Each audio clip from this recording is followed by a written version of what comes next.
Au Parlement européen, avec Laurence Trochu, Guillaume Pelletier et Nicolas Bay, vos élus français membres du groupe des conservateurs et réformistes européens, ECR, nous nous battons pour sauver l'agriculture française et refuser l'adoption du traité de libre-échange avec le Mercosur. Soutenez notre action en signant notre pétition sur stop-mercosur.com. Cette publicité est financée par le groupe des conservateurs et réformistes européens, ECR. Ligne droite, vue de haut, Liselotte Dutreuil. Et pour cette vidéo, je suis accompagnée à nouveau donc de Richard de Sèze, merci. Coucou. Voilà. Et puis de nos deux invités, Rémi Carlu, éditeur de la 11e heure et journaliste, et puis Jacques de Guibon, même chose, vous êtes essayiste et éditeur donc de la 11e heure. C'est bien pour parler des ouvrages que vous allez publier que nous vous recevons aujourd'hui. Richard de Sèze, j'attendais qu'ils disent bonjour en fait. Bonjour. En fait. Voilà. Merci pour l'invitation. Jacques de Guibon, Rémi Carlu, donc après avoir publié un excellent Le Retour de Don Quichotte de Chesterton, vous allez publier Les Prophètes du passé de Barbey d'Aurevilly. Et pourquoi choisir des vieux auteurs morts? Parce qu'ils sont libres de droit. J'en profite d'ailleurs pour montrer l'exemplaire, parce que on pourra en parler, mais la particularité de votre maison d'édition, c'est que vous attachez une grande importance à la qualité de l'édition. Ce sont vraiment des beaux ouvrages, le papier est travaillé. Donc voilà, chers auditeurs, ça c'était le précédent de Chesterton, Le Retour de Don Quichotte, qui est toujours disponible sur le site internet de la 11e heure. Merci beaucoup, pour lequel vous nous aviez très gentiment invités quand on l'a lancé. Les vieux auteurs morts, cher Richard, ça a l'avantage d'être, en général, d'avoir des générations qui sont passées dessus, des générations de lecteurs qui ont pu faire la discrimination entre les bons auteurs et les mauvais auteurs morts. Donc rééditer des bons auteurs morts, des auteurs morts, on est certain que ce sont les bons qu'on va choisir, puisque nombre de lecteurs ont donné leur ont donné leur suffrage, alors qu'un auteur vivant, on ne sait jamais s'il est bon ou s'il est mauvais. Donc voilà, c'est déjà une des premières raisons qu'on a prises. Et ensuite, donc, le but de la 11e heure, c'est de remettre au goût du jour ce qui n'aurait jamais dû disparaître, c'est-à-dire la pensée catholique sociale en général, qui, s'il faut le rappeler à nos auditeurs, en fait, voilà, la pensée qui s'est développée au 19e siècle et au 20e siècle, d'un point de vue chrétien, mais surtout catholique, qui a été ensuite couronné par le pape Léon XIII dans une encyclique qui s'appelle Rerum Novarum en 1893, qui est une réaction à ce que la modernité a pu apporter, en fait, de révolution industrielle, donc de destruction des liens sociaux, et un essai donc de prise en compte d'une nouvelle justice sociale qu'on peut réinventer au 19e siècle et au 20e siècle. Donc ce catholicisme social a d'abord résonne par l'option préférentielle pour les pauvres, c'est-à-dire, donc, comme tout catholique, va essayer de prendre en compte d'abord le pauvre, qui ont été nombreux, on le sait, au 19e siècle, avec la destruction de tous ces liens sociaux, comme je le disais, dus à la révolution industrielle, et va essayer de penser un rapport à la propriété, au capital nouveau, qui soit ni socialo-communiste, ni libéral capitaliste. Voilà. Donc c'est pas une troisième voie. Jean-Paul II disait, c'est pas une troisième voie, c'est une voie propre, en fait, celle du christianisme et de l'Église catholique, du rapport à l'économie et à la société. Alors, Barbey d'Aurevilly, justement, au moment où il commence à écrire Les Prophètes du passé, c'est une collection d'articles qui paraissent dans différents journaux. Il vient de se convertir, voilà, il a mené une vie de bamboche, il est devenu catholique, il est devenu légitimiste, il a fait tous les bons choix, et il commence à écrire justement sur ceux qui, selon lui, avaient très bien compris dans le passé ce qu'allait être l'avenir, et donc cet avenir, évidemment, où le capitalisme fait régner sa loi de fer. C'est un éloge de Joseph de Maistre, c'est un éloge du vicomte de Bonald, c'est un éloge de plusieurs auteurs. Quelles leçons ces gens-là peuvent-ils nous apporter aujourd'hui ? C'est les leçons des vérités éternelles, ce que montre Barbey dans cet essai, donc, qui est effectivement une galerie de portraits qui parle de 5 grands auteurs catholiques du 19e siècle, Joseph de Maistre, Louis de Bonald, Félicité de Lamennais, Chateaubriand et Louis Blanc de Sabonnet, dans l'édition augmentée que nous on édite. Et donc l'idée de Barbey, en somme, c'est de dire qu'il y a certains auteurs qui, contre leur temps, contre le jeunisme, contre le progressisme, contre cet attrait pour le futur, les lendemains qui chantent du progrès moderne matérialiste, certains auteurs se sont un petit peu élevés contre ce siècle, contre ce grand torrent, si vous voulez, qui emportait tout et qui emportait avec lui les vérités éternelles, les vérités catholiques. Et donc toute l'idée de Barbey, c'est de montrer que ces grands auteurs qui ont été moqués en leur temps, disons, d'une certaine manière, ont pressenti par une étude historique et surtout religieuse, ont réussi à tirer des grandes vérités politiques et sociales qui viennent directement en droite ligne, disons, de l'Évangile et de la doctrine de l'Église. Et qu'en cela, ils sont riches d'enseignements, et beaucoup ont prédit effectivement ce qui allait nous arriver lors du 19e et du 20e siècle. Et le petit clin d'œil, c'est effectivement Barbey, dans l'édition augmentée qu'on édite, ajoute un très long épilogue dans lequel lui-même se fait prophète du passé. Vous avez eu la gentillesse de m'inviter la semaine dernière, et vous avez lu ce passage assez désarmant dans lequel Barbey, si vous voulez, prédit toute la violence du XXe siècle et du XXIe siècle, le matérialiste moderne étant effectivement pris d'une soif de mort, et par les moyens techniques modernes anéantit son prochain. C'est évidemment la funeste histoire de l'Europe au siècle dernier. Et effectivement, c'est un épilogue, ne serait-ce que pour ce texte-là, acheter ou plutôt souscrivez aux prophètes du passé, c'est un texte absolument stupéfiant. De la même façon que l'analyse de ces auteurs était très juste et que vous l'avez dit, d'une certaine façon, ils se faisaient prophètes, est-ce qu'ils proposent également un remède justement à ce matérialisme qu'ils pointent du doigt? Vous parliez de la soif de mort. Est-ce qu'à travers leurs textes, on aurait la solution au désastre que l'on est en train d'accomplir?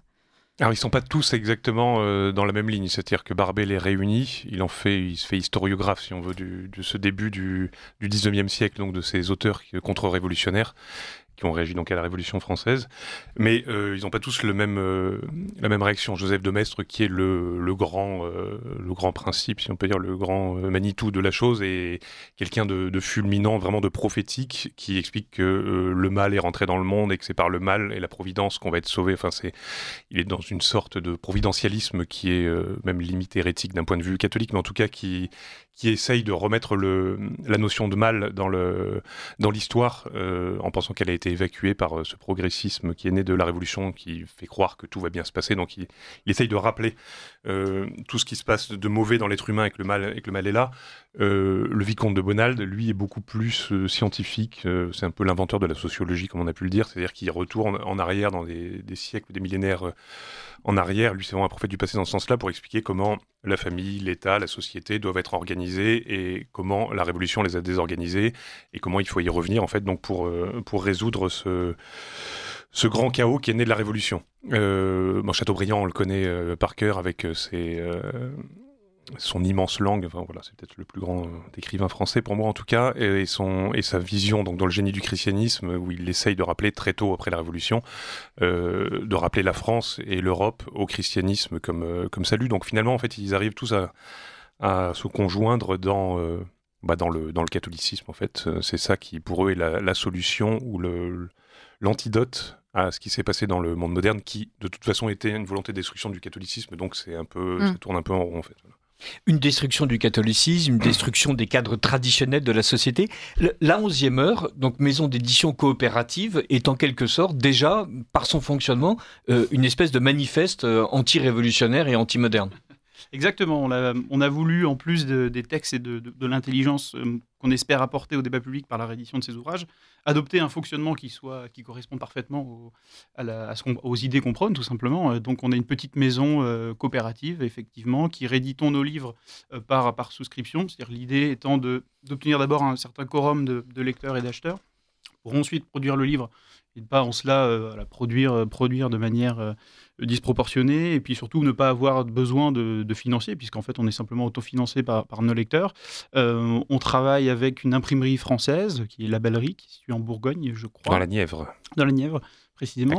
Voilà, et puis il faut le dire aussi, pour cette prévente donc, du Barbey d'Aurevilly qui a lieu sur Tipeee, nous avons établi un partenariat avec Le Prieuré, qui est un regroupement, si vous voulez, d'artisans d'art basé dans le Jura, dans un ancien prieuré du XIIe siècle. Et donc, avec nos livres qui sont en prévente, vous pouvez acquérir un marque-page indescriptible, imprimé sur parchemin, ou une icône religieuse. Voilà, donc l'idée étant de défendre d'un même mouvement les idées et l'art chrétien, la vérité et le beau, pour que l'un mène à l'autre, et réciproquement. Alors, je tiens juste à signaler que ce partenariat avec le Prieuré a été noué grâce à notre passage à Radio Courtoisie la dernière fois pour le Chesterton, dont Alexandre Aubertin, qui est le patron de ce Prieuré, est un auditeur de Radio Courtoisie. Il nous avait entendu, il nous a contacté à ce moment-là, donc merci à vous encore, Radio Courtoisie. On le salue et on est ravis d'avoir pu contribuer à cette réussite. Alors, c'est peut-être le moment de citer l'adresse internet à laquelle on peut souscrire. Oui, alors voilà, il y a deux choses. Ce Chesterton qu'on a édité, donc le premier livre qu'on a édité, on peut le trouver sur notre site qui s'appelle la11e-heure.org tout bêtement et l'acheter comme sur n'importe quel site. Le Barbet qu'on est en train de vendre par souscription actuellement, donc que les gens peuvent préacheter à un prix plus favorable, c'est-à-dire de 20 €. Il faut le préacheter sur un site qui s'appelle Tipeee, c'est TIP et 3E ensuite, qui est un site on appelle ça de financement participatif, voilà, où les gens le préachètent, et une fois qu'on en a vendu 200, en fait, c'est à ce moment-là qu'on déclenche l'impression de ce livre et que les gens le reçoivent ensuite. Voilà. Si on n'a pas assez d'acheteurs, on ne l'imprimera pas et il n'existera pas. Donc c'est pour ça qu'on fait appel aux auditeurs de Radio Courtoisie qui sont certainement de très grands lecteurs, de très fins lecteurs, donc pour aller préacheter ce livre sur Tipeee. Voilà. Alors, chers auditeurs, ce serait une pitié parce que ce Barbet d'Aurevilly est vraiment un petit chef-d'œuvre. Vous avez décidé de rééditer alors c'est un texte qui a été édité en 1851, en 1860, en 1879. Et Barbet à chaque fois l'augmente d'études nouvelles et de son propre désespoir au fur et à mesure qu'il se rend compte que ni le légitimisme, ni le catholicisme ne sont vraisemblablement en train de triompher en France. Et vous lui avez ajouté plusieurs textes. Notamment un texte sur Pascal. Pourquoi ne pas rééditer exactement ? Pourquoi faire fleurir autre chose autour de la proposition de Barbet ? Oui, on n'est pas un éditeur scientifique ni universitaire, donc notre idée, c'est essayer de répandre et de faire connaître ces idées, et en particulier aussi cette langue extraordinaire, puisque Barbet d'Aurevilly est un très très grand styliste. Et donc, on a décidé d'ajouter à cette première galerie de portraits d'auteurs catholiques plutôt contre-révolutionnaires du 19e siècle, des galeries de portraits, des portraits, rédigés par Barbet ailleurs dans la presse, puisque vous savez, toute sa vie, il a été un grand commentateur de son siècle et de ses turpitudes. Et donc, on a additionné plusieurs portraits plus éclectiques avec des personnalités, des intellectuels venus d'autres horizons. Donc, il y a plus particulièrement Blaise Pascal, Jean-Jacques Rousseau, Pierre-Joseph Proudhon, Donoso Cortés, Alexis de Tocqueville, Antoine de Rivarol. Et ce qui fait le point commun de ces différents portraits, si vous voulez, c'est que de près ou de loin, il y a un clin d'œil avec le texte principal, avec les prophètes du passé. Alors, il y en a deux particulièrement, Antoine de Rivarol et Donoso Cortés, pour lesquels Barbet a une vraie admiration, et il explique directement dans son texte qu'ils auraient pu être des prophètes du passé. Il y a à l'inverse des auteurs qui incarnent tout ce que Barbet déteste, tout ce que Barbet dénonce dans sa longue introduction dans laquelle il oppose la philosophie irriguée à la fois catholique et la philosophie moderne, qui n'est qu'une circonvolution matérialiste. Donc là, il y a des portraits de Rousseau qui vont dans ce sens, le portrait de Proudhon, évidemment, le portrait d'Auguste Comte. Donc voilà, on a essayé de bâtir vraiment une galerie pour donner à voir, donner à lire, donner à goûter aussi cette langue, mais donner à découvrir ces portraits très éclectiques d'intellectuels venus d'horizons très très divers. Et on peut noter qu'il y a un véritable travail de recherche. Vous remettez aussi au goût du jour des textes qui avaient disparu de l'édition précisément. On le disait, et notamment je me rappelle donc pour le Chesterton, le retour de Don Quichotte, ça faisait des dizaines et des dizaines d'années qu'il n'avait plus été édité. Oui, c'est ça. C'est effectivement la vocation de la maison, de redécouvrir nous aussi les prophètes du passé d'une certaine manière.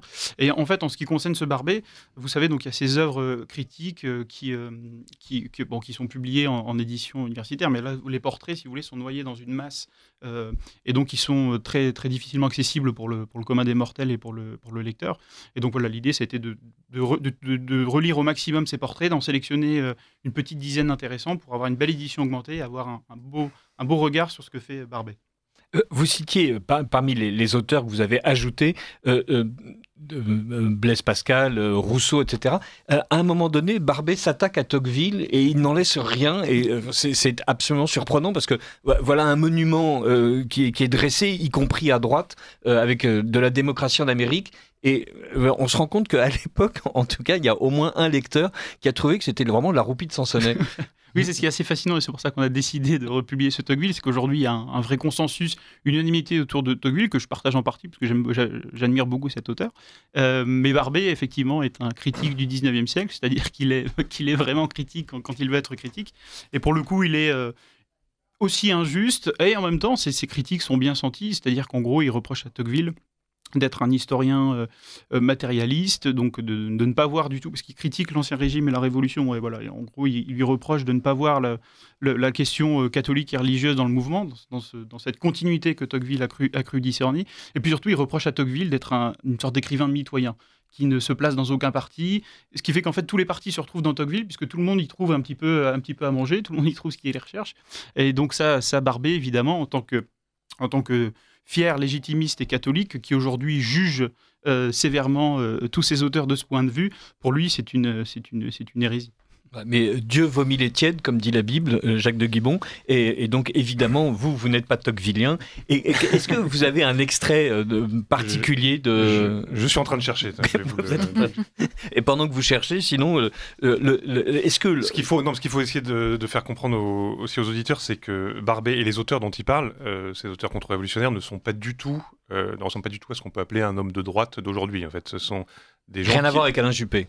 Non, mais même rien à voir avec certaines personnes qu'on peut dire d'extrême droite. C'est-à-dire que ce sont des gens, Joseph de Maistre, qui s'élèvent contre la liberté d'expression, contre l'individualisme, Joseph de Maistre étant l'inventeur du mot individualisme pour le critiquer, qui s'élève contre, voilà, ce qu'on entendait votre chroniqueur Alexis Poulain, juste avant, que je connais bien pour avoir débattu avec lui, qui va vous expliquer qu'aujourd'hui, la liberté d'expression est en danger, mais pour un Joseph de Maistre ou un Vicomte de Bonald, ça aurait été une bonne nouvelle que la liberté d'expression soit en danger. Ce sont des gens qui pensent qu'il y a une vérité éternelle, comme on l'a dit, ou des vérités éternelles, qui ne peuvent être acquises que par la recherche, le travail et la révélation et la tradition de l'Église, et que tout le reste, en fait, doit être plus ou moins surveillé ou censuré par l'État. Donc ce ne sont pas des hommes de droite, quand on les entend aujourd'hui, qui vont dire « oui, laissez-nous parler, on a le droit de tout dire, etc. » Et c'est la liberté qui prévaut d'abord, en fait. Donc c'est dans ce sens-là qu'il s'attaque aussi à Tocqueville, pour en revenir à ce qu'on disait. En fait, voilà, Tocqueville qui voit cette liberté se éclore en Amérique et qui s'en réjouit. Pour un Barbé et les prophètes du passé dont il parle, c'est quelque chose qui est... un des moments de la corruption en fait, de la modernité, quoi, cette liberté. Est-ce que vous avez la sensation justement que ce que préconisent ces auteurs est encore acceptable dans notre monde moderne ? Est-ce qu'on est encore apte à entendre cette parole ? Puisqu'aujourd'hui, vous parlez de la liberté d'expression, c'est quelque chose qui est sacralisé, littéralement. S'y attaquer, ce serait un crime. Est-ce que tous ces auteurs sont encore audibles ? Non, dans ce sens-là, ils sont pas, ils sont audibles, mais ils nous écorchent les oreilles d'une certaine façon. Mais c'est ça qu'on aime aussi dans ces textes-là. C'est aussi pour ça qu'on est allé les chercher. Non pas que ce soit des hurluberlus qui disent n'importe quoi. Justement, c'est qu'ils avaient une pensée profonde venue du fond des siècles et qu'ils cherchaient à développer et à faire survivre au milieu de ce siècle, ce stupide 19e siècle, comme a dit Léon Daudet, où tout le monde proférait tout et n'importe quoi, où on a vu donc ce qu'il en est advenu d'un point de vue politique, économique, tous les morts et les destructions que ça a causé. Et ils sont eux-mêmes critiquables. Ça ne veut pas dire que nous les prenons tous au pied de la lettre et que rien n'a évolué. Même d'un point de vue catholique, il y a quelque chose qui s'appelle Vatican II qui est passé par là, qui a essayer de remettre en perspective ce qu'on appelle la liberté d'expression, la liberté de religion, la liberté de penser. Voilà, même d'un point de vue catholique, ça a évolué. Donc ces auteurs-là sont... oui, c'est des prophètes, mais ils restent aussi du passé. Il y a les deux en même temps, et le passé dans le sens où il a été dépassé aussi en partie. Voilà. Et il faut bien dire effectivement que Barbé lui-même et que tous ces auteurs, s'ils sont inaudibles, c'est parce qu'ils parlent d'un principe qui n'est plus le nôtre et d'un état social qui n'est plus le nôtre. D'ailleurs, Barbé là-dessus est politiquement très intéressant parce qu'il c'est pas un dogmatique qui dit dès demain il faudrait par un coup d'état militaire rétablir la monarchie, refaire de la foi catholique la religion officielle de la France. Non, il dit bien que d'abord, il en parle notamment beaucoup dans son portrait d'Antoine Blanc de Sabonnet, ce qu'il faut refaire, c'est d'abord une restauration intérieure du cœur des Français, d'une certaine manière, une restauration morale, et que l'état politique viendra couronner un état social nouveau. Et donc, eux parlent d'un état social qui est ancien, qui est animé par des principes anciens. Mais donc, encore une fois, toute leur idée, c'est de convertir, en fait. C'est un ouvrage d'apologétique, d'une certaine manière.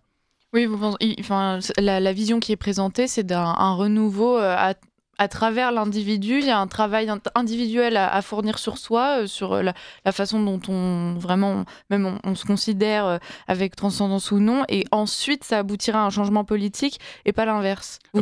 Absolument, oui, c'est ce que dit Barbet, c'est qu'au fond, pour que ces auteurs soient réentendus de nouveau, il faudra un grand mouvement de conversion en France, et qu'hors de cela, il n'y a point de salut, si vous voulez, pour eux, au plan spirituel comme au plan temporel. Il faut avoir confiance dans le peuple pour ça, parce qu'il y en a beaucoup aujourd'hui qui pensent que le peuple doit être guidé et que sans cela, il n'arrivera pas à s'en sortir seul. Oui. Après, chez eux aussi, il y a cette idée très aristocratique ou néo-féodale qui est d'ailleurs liée à l'époque au renouveau médiéval et au néo-gothique. C'est-à-dire que ça peut fonctionner par des imitations, par une sorte de notables, si vous voulez, qui par leur influence permettent aux masses de s'élever. Donc ça peut tout à fait correspondre ensemble. Mais l'idée, encore une fois, c'est que l'état politique ne sera que le couronnement d'un état moral, social qui, si vous voulez, serait latent dans le cœur des Français. Et est-ce que cette rénovation, cette restauration intérieure, donc c'est évidemment le but des éditions de la 11e heure, et dans la 11e heure, on sent malgré tout l'idée que c'est un peu la fin, c'est une allusion directe à la parabole de l'Évangile sur les ouvriers de la 11e heure, ceux qui arrivent au dernier moment pour la dernière heure de la moisson. Et est-ce que vous avez le sentiment, un peu comme Barbet d'ailleurs à la fin de son livre, que malgré tout les temps sont proches, et en tout cas que les carottes sont cuites? Dans l'évangile, dans la parabole, l'annonce de la fin, c'est pas une mauvaise nouvelle. En fait, c'est plutôt une très bonne nouvelle. C'est la fin de la journée de travail et on va enfin se réjouir au grand banquet dans la maison du maître. Donc c'est plutôt une bonne nouvelle dans ce sens-là. Et nous, l'ouvrier de la 11e heure, je ne sais pas si l'auditeur se souvient de cette parabole, c'est un maître qui va chercher toute la journée pour travailler à sa vigne des ouvriers, à la première heure du jour, à la deuxième, etc., en leur disant je vous paierai tant de pièces d'argent pour travailler, et à la fin il va chercher des ouvriers à la 11e heure du jour, donc c'est des gens qui vont travailler une seule heure dans la journée, et quand vient le temps de les payer, il les paye autant que les ouvriers de la première heure qui récriminent, et le maître leur dit je suis bon, donc je fais ce que je veux, je peux payer autant que vous, les ouvriers de la première heure, ceux de la 11e heure, si j'ai envie, parce que je suis bon et que je donne plus que ce que j'ai promis à qui je veux. Donc c'est ça l'ouvrier de la 11e heure qu'on a repris nous parce que John Ruskin, un grand auteur anglais du 19e siècle, en a fait un petit livre de critique de l'économie capitaliste de son époque qui s'appelle Unto This Last, qui est un merveilleux livre que je conseille à tout le monde et qu'on aurait réédité s'il n'avait pas déjà été réédité juste avant malheureusement. Et donc ces ouvriers de la 11e heure sont plutôt les annonciateurs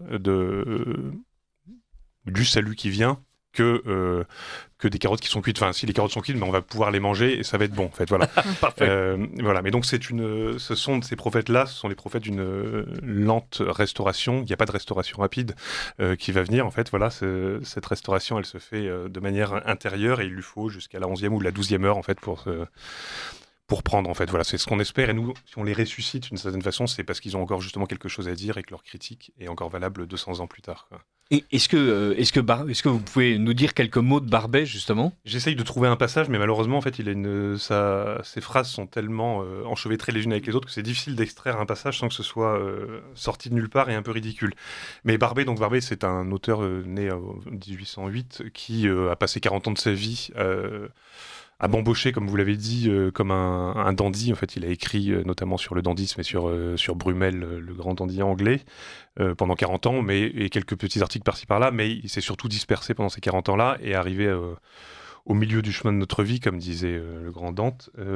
Il s'est aperçu donc qu'il n'avait rien fait. C'est à ce moment-là qu'il se convertit à la fois au catholicisme et à la contre-révolution du même mouvement, et il devient le grand héros du légitimisme qui fulmine contre tout le monde et qui devient en même temps un grand romancier, l'auteur d'une vieille maîtresse, de l'ensorcelé, des diaboliques, en fait, voilà, qui sont aussi des livres d'ailleurs qui vont choquer le bourgeois catholique de l'époque parce que il y est question de choses de la chair notamment, voilà. Et donc il est à la fois ce fulminateur qui demande de revenir au pape et à l'Église catholique et ce grand romancier des mœurs de son époque, voilà. Et donc jusqu'à la fin de sa vie, donc en gros de 1850, donc de ce livre-là, Le prophète du passé, jusqu'à sa mort, il va, comme vous l'avez dit aussi, voir chuter tout le parti légitimiste en France, qui va aller de défaite en défaite malheureusement, ce qui va faire que l'énerver un petit peu plus et faire un peu grandir encore plus sa plume et sa voix. Voilà. Et Barbet est réputé avoir dit sur son lit de mort, on s'en souviendra de cette planète. Voilà. Et donc il est fini comme ça à la fin du 19e siècle. Donc il traverse tout son siècle et il essaye de ressusciter. Enfin, c'est lui qui a mis ensemble ceux qui sont devenus ces grandes références de la contre-révolution, donc qu'on trouve dans ces prophètes du passé là, c'est lui qui les a un peu concaténés, qui a donné un sens à tout ça. Voilà. Prophète du passé, donc c'est d'abord une expression péjorative, comme le rappelle Pierre Glaude dans sa préface, de Balanche, dont tout le monde ne se souvient pas du tout de Balanche aujourd'hui. En fait, Balanche a sombré dans un trou. Il n'y a plus que les 19e qui sont capables de citer Balanche avec émotion, et encore, on ne sait même pas si l'émotion est garantie. Il le cite en tout cas. Et l'idée de ces prophètes du passé, c'est Barbet qui se saisit de ce qui est une insulte, en tout cas une pique, et qui, comme un gilet jaune moyen, se dit puisque vous expliquez que je suis un Jacques, un croquant, un gilet jaune, très bien, prophète du passé. Voilà. Au contraire, j'en fais ma bannière parce que ces gens-là ont compris ce qui n'allait pas. Quand on lit aujourd'hui les prophètes du passé, ce qu'il y a de remarquable, c'est évidemment moins les remèdes qui sont proposés que la pertinence de l'analyse, et on a l'impression que Barbet est en train train de nous parler d'aujourd'hui. Quand il parle du matérialisme, quand il parle de ce que la technique est capable de produire, quand il parle des méfaits en fait de la technique, quand il parle des empires qui se lèvent et qui écrasent le peuple, évidemment, toute l'histoire du XXe siècle et même du XXIe siècle est là pour nous persuader qu'il a saisi quelque chose et qu'au contraire, il y a une actualité terrible de ces prophètes du passé. Absolument, vous avez tout dit. Bon, et bien voilà, merci beaucoup, Jacques de Guibon, merci Rémi Carlu. C'est effectivement la raison pour laquelle on réédite ce livre, c'est que, et pour laquelle on a créé cette maison d'édition, c'est que face comment dire, un petit peu à la gadoue et l'éditoriale contemporaine, où il y a beaucoup d'entre-soi, des textes assez peu intéressants qui sont publiés, notre idée c'est d'aller chercher, il y a 50 ans, enfin c'est sur ces 2 derniers siècles même, d'aller chercher des auteurs qui ont saisi beaucoup plus notre temps, si vous voulez, que des auteurs d'aujourd'hui, et de les republier pour les redonner à lire. Et voilà, c'est ce que vous avez dit va exactement dans ce sens, et c'est pour ça que nous avons choisi de republier ce Barbet. Tout à l'heure, vous avez dit que vous vouliez apporter aussi de l'intelligence au débat public. C'est peut-être l'un des enseignements qu'on peut tirer de ces auteurs, c'est que c'est la nécessité de retrouver la transcendance, ce fameux esprit dont on explique souvent, en tout cas à notre antenne, qu'on l'a perdu dans la société. Et c'est le rappel que cet esprit, cette philosophie qu'il faut cultiver, on peut l'appliquer à des domaines qui sont des domaines qu'aujourd'hui on nous présente comme purement techniques. Je parle de la crise économique, tout ça, c'est des sujets qu'on va traiter avec des chiffres, avec des décrets. Ce qui manque à notre temps aujourd'hui, et c'est ce que nous rappellent ces auteurs, c'est cette fameuse transcendance et l'esprit, une forme de philosophie politique même à appliquer concrètement. Oui, bien sûr, il manque en fait une vision de l'homme que lui rappelle par le catholicisme, en fait, dont il dit qu'il est le seul qui peut penser l'homme dans toute sa complexité, donc avec le mal et le bien qui est en lui, et la question du salut aussi qui doit venir, et comment cette question du salut surnaturel s'articule avec le monde aujourd'hui, et avec le monde naturel, dans le sens où le salut ne vient pas ici immédiatement par nos forces humaines, ce qu'ont été les grandes promesses du socialisme et du communisme, et qui ont terminé dans l'enfer que l'on connaît, non plus que la jouissance suffisante que promet le capitalisme aujourd'hui. En fait, voilà, donc que l'homme est destiné à quelque chose de supérieur, que son salut vient d'ailleurs, et que c'est une lutte perpétuelle, oui, intérieure évidemment, contre le mal qui est en lui, mais que ça doit être ordonné de manière économique, politique, etc. Et que c'est comme ça, en fait, qu'on peut essayer de rétablir ou de restaurer, en fait, un monde plus vivable. Alors, oui, non, je vous en prie. Moi, je voudrais dire un mot simplement sur le portrait d'Antoine Blanc de Saint-Bonnet, qui est dans l'édition augmentée que nous redonnons, puisqu'on y voit surgir une question qui est chère à la 11e heure, qui est la question économique et sociale. Et ça, c'est assez important. Alors, on l'a dit depuis le début, ce qui est vraiment intéressant, cet ouvrage, c'est son caractère un petit peu sédimenté, si vous voulez, augmenté au fur et à mesure du temps. Et dans le portrait d'Antoine Blanc de Saint-Bonnet, on voit effectivement Barbet faire la promotion d'un auteur parce qu'il est censé être le continuateur de Joseph de Maistre, mais aussi parce qu'il s'est penché, intéressé à la question du capital en plein 19e siècle. Et ça, c'est effectivement intéressant, parce qu'en tant que tel, Barbet n'est effectivement pas un auteur catholique social. Mais ce qui est intéressant, c'est que donc il s'intéresse au texte d'Antoine Blanc de Saint-Bonnet qui s'appelle La Restauration, qui est une grande histoire du capital, si vous voulez. Blanc de Saint-Bonnet étant l'un des précurseurs du catholicisme social pour sa branche légitimiste. Donc je vous laisse découvrir ce texte dans notre ouvrage, mais c'est effectivement, de ce point de vue-là, assez intéressant et très à propos pour nous, qui sommes un éditeur catholique social.